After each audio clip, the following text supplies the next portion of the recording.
17. век. Со името на Крстен Мисирков ние можеме да подврзиме многу.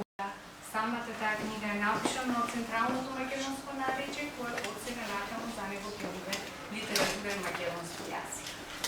И културно-просветни дејци за да покажеме дека Мисирков од една страна ги сублимира сите тие тенденции, од друга страна ја поставува почва, започнувајќи писменоста на народен јазик, се разбира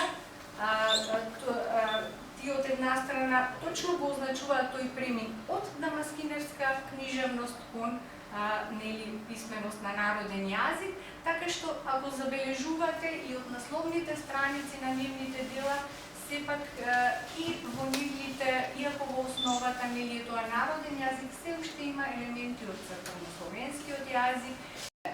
Кирилски букви што се користеле за пишување и на народниот јазик бил речиси двојно поголем од гласовите. Што значи се употребуваат